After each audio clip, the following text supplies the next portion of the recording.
Where did you start out, and how did you really get to your current role at Coca-Cola? Okay, so I am Brazilian and I'm a civil engineer who, thanks to Unilever, had a chance to transition to marketing. I started with Coca-Cola in 1998 in Rio de Janeiro. And after a couple of years managing a few brands in Brazil, Sprite and Coca-Cola, I was invited to come to Atlanta to manage global entertainment marketing. Being Brazilian, and as the project for the upcoming FIFA World Cup in 2006 in Germany was about to start, they thought that I could do a good job in managing global football. And I took this job in 2003. I did all the work, the global preparation and the campaigns and everything else for the FIFA World Cup in 2006, which was a great event. After that, I thought that sports marketing was not a distant career that I wasn't going to be able to grow and to develop. And so I chose to go back to broader marketing. I went back to Brazil to manage their soft drinks business for Coca-Cola there for 3 years. And then I was promoted to go to India and Southwest Asia to manage marketing for the company in 7 countries in that part of the world. I lived with my family in New Delhi for 2 years. And then in 2011, I was tired of what I was doing, and I decided that I needed a change. At the same time, Danone, the French dairy water company, came, and I was working in Paris, happily working there for a year. And Visa called me. I've been talking to Visa and on and off for several years. So they came back and they made me an offer to go to San Francisco to lead their work on sponsorships and advertising. And those are the years. That was the beginning of 2012. So in 2012, we were a year and a half before the FIFA Confederations Cup in Brazil, the FIFA World Cup in Brazil, and the Olympic Games in Brazil as well. And I thought I cannot miss the opportunity of working in these projects in my country. And I've also been questioning my decisions of not working with sports. I really love the work that I do today.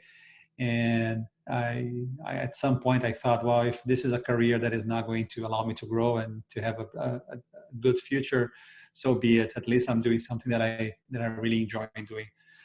And that matched perfectly with what Visa was offering. So I moved to San Francisco in early 2012, and I worked for Visa for 4 years. There were some changes there at the beginning of 2016. I left the company. At the same time, Coke was restructuring here, that they wanted me to come back, and I moved back to Atlanta. So I lived in Atlanta for 4 years, between 2002 and 2006, and then 2016 I came back here.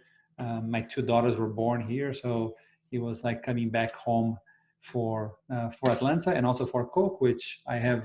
At that time, I had worked for Coke for 12 years, and it's been almost 17 now, which has been great.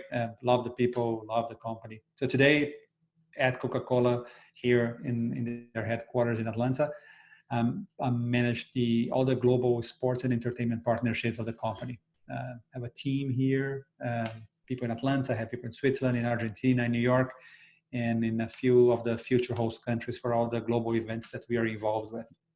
Now that you're back in Atlanta with Coke, what is kind of the current day looking like for you right now during this time? Yeah, so unlike other people, the work for me and for my team hasn't changed dramatically. Of course, we miss the personal interaction of being in the office and working with our colleagues and friends every day.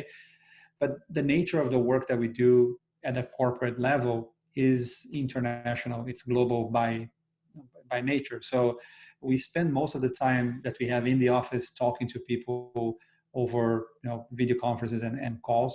So I'd say that 70% of my job in the office is either in conferences with people abroad or working on my own. And then there's the balance. The remaining 30% is interaction and live meetings. But even these meetings, they can happen online as well. So the work hasn't changed a lot. So on a personal level, it is very concerning The news are very disturbing. It is very serious, and we have to do everything we can to to protect people that we love, but without losing the perspective of this is going to end, and things are going to be back in something different but better than where we are today. Mm.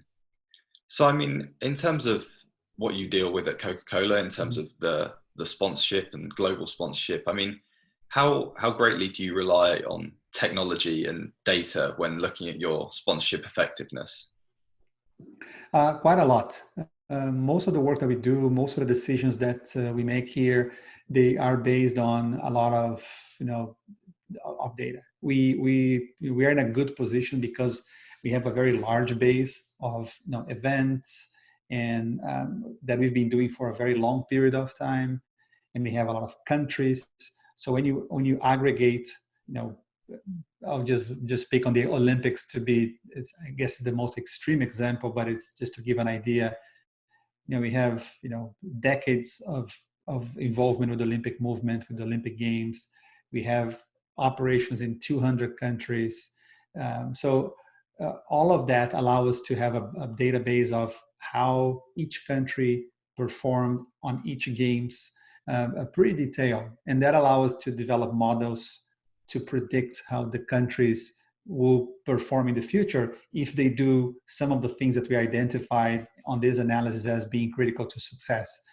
So we have the luxury of looking back, developing models to understand the past, and developing models to predict the future to a decent level of accuracy of what we need to do. So today, when I look at the future events that we're going to activate, to promote, we know that if the countries do A, B, and C more or less around this time before the event, they are going to get results similar to what happened in the past. And that gives great confidence to invest, not only in contracts, but also to invest in the promotions of our brands during these events. Mm. So, I mean, is that what you would describe as the most major sea change that you've seen throughout your career? Is that kind of transfer towards the whole data reliance model? Yes, and different companies are going through this process in a different pace. So I'll say that 10 years ago, most companies that were signing these big sponsorship contracts, they were doing this based on the belief that that was going to be the right thing to do. And some got it right, some got it wrong. Most of them had no idea if the results were according to their plans.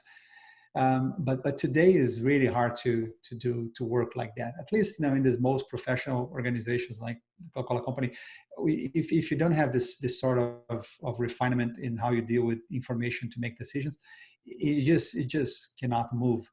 But surprisingly, there are still a lot of companies out there signing equal or more expensive contracts than what we have with our partners, without barely doing any work on intelligence and analysis of no idea what to expect in return of all these investments. So there's still a lot to do in the industry, and we think we're in a good position. We invested a lot, so we are better than what we were a few years ago, but still a lot of work to do. Mm. I mean, you mentioned the Olympics a minute ago. Obviously, Mm-hmm. you have a very long relationship with the Olympic Mm-hmm. Games.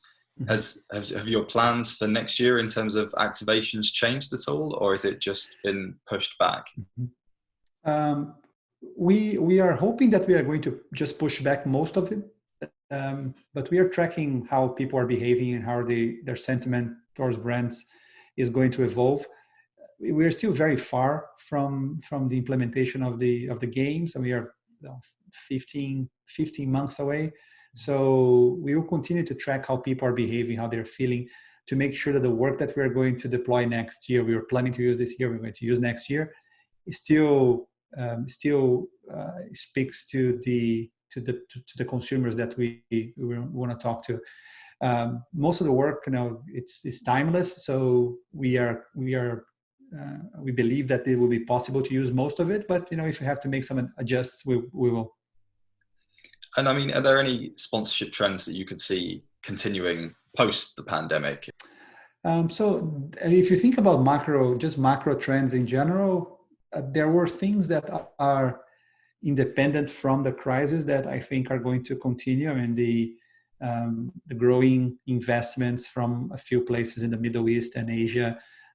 This is a trend that is not going to slow down.